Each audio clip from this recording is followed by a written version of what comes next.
తాడేపల్లిలోని పార్టీ కేంద్ర కార్యాలయంలో జరగబోతున్నటువంటి కార్యక్రమానికి వైఎస్ఆర్ కాంగ్రెస్ పార్టీ అధినేత వైఎస్ జగన్ కూడా పాల్గొనబోతున్నారు. ఈ సందర్భంగా పార్టీకి సంబంధించినటువంటి ముఖ్య నాయకులతో జరుగుతున్నటువంటి కీలక సమావేశం కావటం ఒక ఎత్తు అయితే, మరోవైపు రానున్న రోజుల్లో ప్రజా పోరాటాలు పెద్ద ఎత్తున చేయాలని నిర్ణయం తీసుకునే అవకాశం కూడా ఉన్నట్టు కనిపిస్తుంది. అయితే ఈ సందర్భంగా జరగబోతున్న ఈ సమావేశంలో ఇంకా ఎలాంటి నిర్ణయాలు ప్రకటించబోతున్నారు, ఏ అంశాల మీద చర్చించబోతున్నారు అనేది మనతో మాట్లాడడానికి నెల్లూరు జిల్లా పార్టీ అధ్యక్షులు కాకాని గోవర్ధన్ రెడ్డి గారు ఉన్నారు.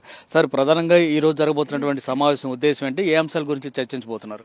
పార్టీ సంస్థాగత నిర్మాణం, పార్టీ ఆర్గనైజేషన్, అదేవిధంగా అనుబంధ సంఘాలకు సంబంధించి యాక్టివేట్ చేయడం, వీటన్నిటితో పాటు గత 6 నెలలుగా కూటమి ప్రభుత్వం ఏర్పడిన తర్వాత ప్రజా వ్యతిరేక విధానాలు, రాష్ట్రంలో జరుగుతున్నటువంటి దాడులు, విధ్వంసమైనటువంటి పరిపాలన, వీటన్నిటి మీద కూడా ఈరోజు మా నాయకుడు జగన్మోహన్ రెడ్డి గారి నేతృత్వంలో సమీక్షించేటువంటి అవకాశం ఉంది.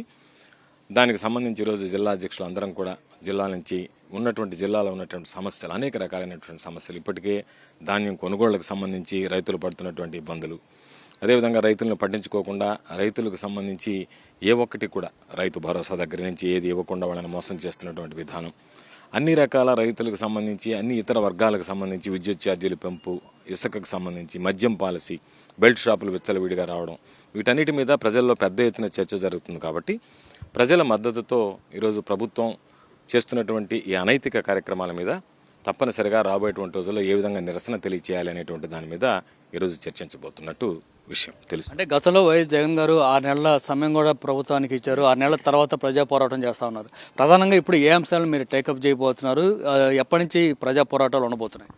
ఇప్పటికే ప్రభుత్వం అన్ని రంగాల్లో వైఫల్యం చెందింది. సూపర్ 6కు సంబంధించి ఒక్క పథకాన్ని కూడా అమలు చేసేటువంటి పరిస్థితులు లేదు. ఒక పక్క ఈరోజు ఏదైతే పెన్షన్లు ఉన్నాయో ఆ పెన్షన్లు ప్రతి నెల కుదించేటువంటి పరిస్థితి ఏర్పడింది. దాంతోపాటు 15,000 కోట్ల రూపాయల విద్యుత్ ఛార్జీలు అదనంగా మోపడం అయితే ఏమి, మద్యం షాపులు, మద్యం విధానం, ఈరోజు విచ్చలవిడిగా బెల్ట్ షాపులు, మధ్యాంధ్రప్రదేశ్గా ఆంధ్ర రాష్ట్రాన్ని మార్చేసినటువంటి పరిస్థితులు, ప్రజల్లో తెలియనటువంటి వ్యతిరేకత, అసంతృప్తి, ఆవేదన, ఆవేశం, ఇవన్నీ ఉన్నటువంటి సందర్భంలో 6 నెలలు వేచి చూశాం.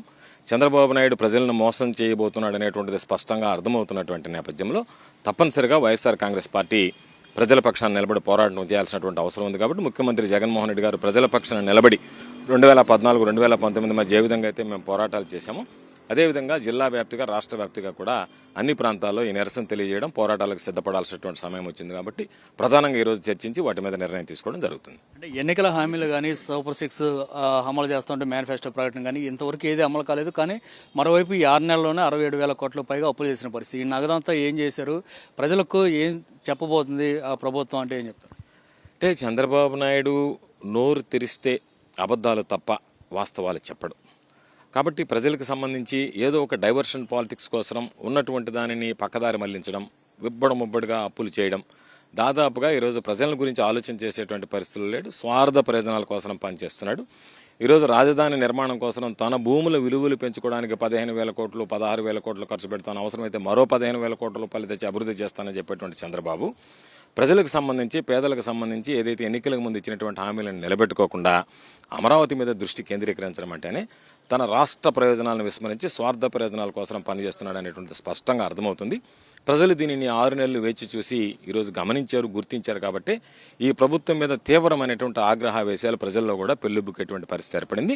దానికి మద్దతుగా వైఎస్ఆర్ కాంగ్రెస్ పార్టీ ప్రజలకు అండగా నిలిచి ఈ పోరాటాలను ఉధృతం చేసి ప్రభుత్వం మెడలు వంచి ఇచ్చినటువంటి హామీలను నిలబెట్టేటువంటి విధంగా చర్యలు తీసుకోవడం జరుగుతుంది. అంటే ప్రజా పోరాటాలకు సంబంధించి ఎప్పటి నుంచి మీరు చేయబోతున్నారు ఏంటనేది ఇవన్నీ కూడా ఈరోజు జరగబోతున్న సమావేశంలో నిర్ణయించే అవకాశం కనిపిస్తుందా?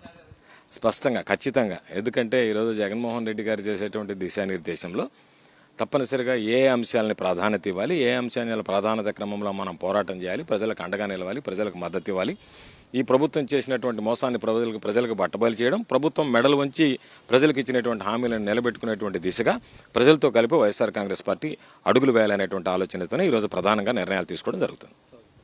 సో ఇది పరిస్థితి. మొత్తంగా అయితే ప్రజా పోరాటం చేయబోతుంది వైఎస్ఆర్ కాంగ్రెస్ పార్టీ. అందుకోసం ఏ విధంగా ముందుకెళ్లాలనేది ఒక కార్యాచరణ ప్రణాళిక అయితే ఈ సమావేశంలో నిర్ణయం తీసుకోబోతున్నాం. అట్లాగే ప్రజలు ఎదుర్కొన్నటువంటి అనేక సమస్యలు ఉన్నాయి రాష్ట్ర వ్యాప్తంగా. ఆ సమస్యల పరిష్కారం కోసం వైఎస్ఆర్ కాంగ్రెస్ పార్టీ ఏ విధంగా ముందుకెళ్లాలనే దాని మీద కూడా చర్చించే అవకాశం ఉందని కాకాని గోవర్ధన్ రెడ్డి చెప్తున్నారు.